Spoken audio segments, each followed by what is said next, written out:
I'm making a video about going to grad school. Yay!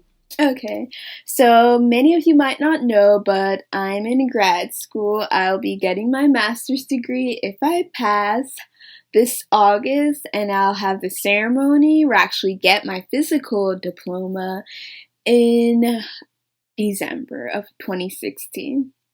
So, if you're going to grad school, I feel like there's a certain procedure you should follow.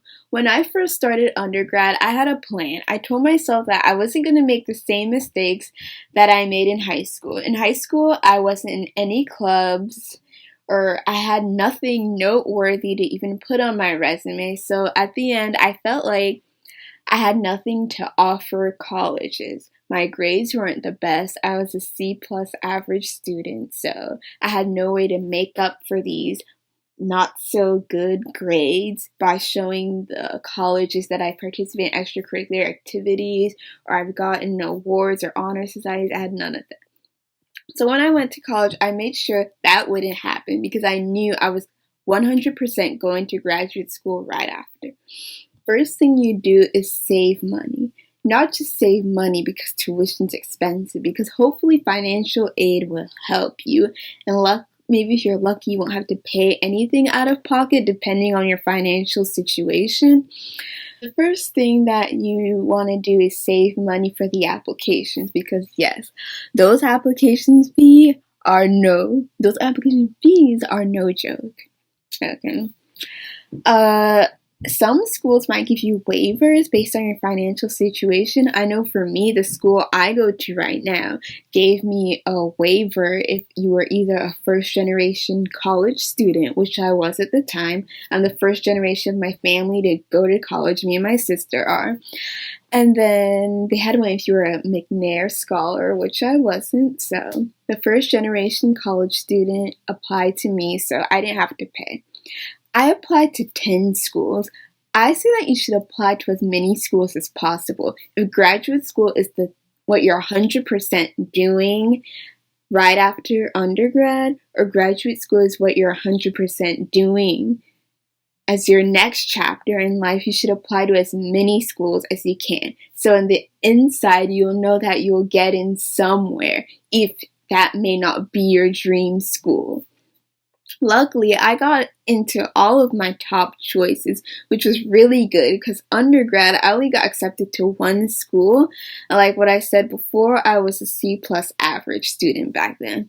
Anyways, you should save money because these application fees are expensive. They can range from maybe $40 being the cheapest to $75, $85 maybe. I had one school I believe was 100, and to this day I still haven't even heard whether I got accepted from them yet, and I applied in September of 2014. So, if you're watching this Stony Brook, I want my money back.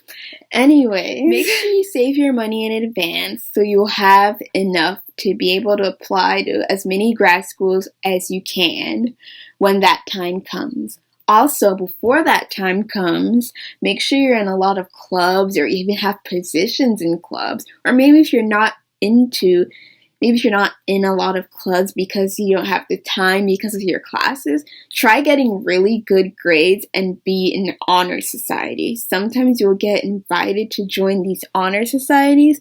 For me, in my collegiate career, I was in 4 honor societies total. So even though I wasn't in that many clubs, I still had these good honors that are very selective to get into that showed grad schools that I obviously did work hard in undergrad.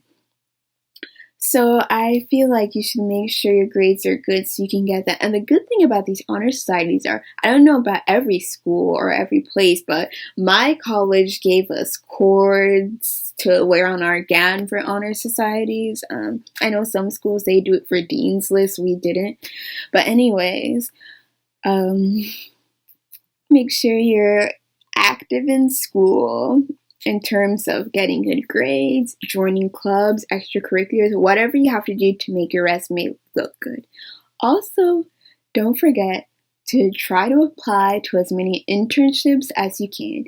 I would advise you to start applying for internships in January if you want one for that summer. So let's say we're in January 2016 right now, as we are, and you want an internship in summer of 2016, let's say starting in June, you want an internship that starts then, you should be applying now. Don't wait until April or May. You want to get it first. I'm not saying that if you apply really early, you'll automatically get it, but I feel like most of the time, you'll have a way better chance of getting an internship if you apply really early, because then you probably won't have as much competition.